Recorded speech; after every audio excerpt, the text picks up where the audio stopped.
Hello friends, welcome to Mona's kitchen diaries. இன்றைக்கி நம்ம mango barfi எப்படி செய்ய போகிறோன்னு பார்க்க போகிறோம். அதுக்கு முன்னாடி ப்ளீஸ் சப்ஸ்கிரைப் பண்ணுங்கள், ஷேர் பண்ணுங்கள், லைக் பண்ணுங்கள் ஃப்ரெண்ட்ஸ்.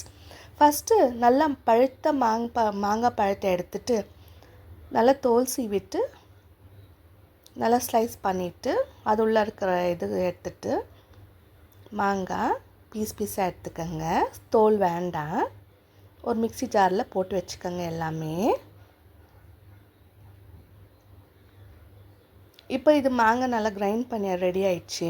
இப்போ ஒரு பேனில் கீ போட்டு கோகோனட் கிரேட் பண்ணி வச்சுக்கணும் பர்ஃபி செய்கிறதுக்கு. நல்லா மிக்ஸ் பண்ணுங்கள். அதுக்கும் கொஞ்சம் 1 கப் பால் ஆட் பண்ணுங்கள். அதுக்கப்புறம் மில்க் பவுட்ரு போடுங்க.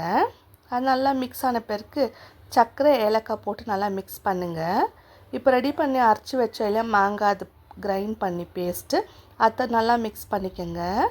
அப்புறம் இப்போ ஒரு பால் பவுட்ரு கொஞ்சம் ஆட் பண்ணி நல்லா மிக்ஸ் பண்ணிக்கோங்க. கொஞ்சம் கீ ஆட் பண்ணிக்கோங்க.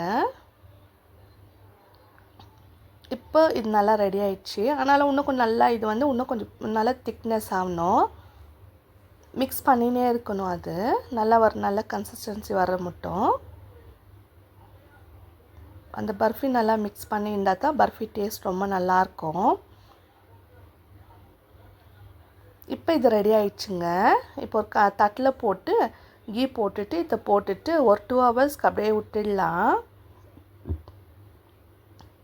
அதுக்கப்புறமா தான் நம்ம கட் பண்ண முடியும். இப்போ கட் பண்ண முடியாது.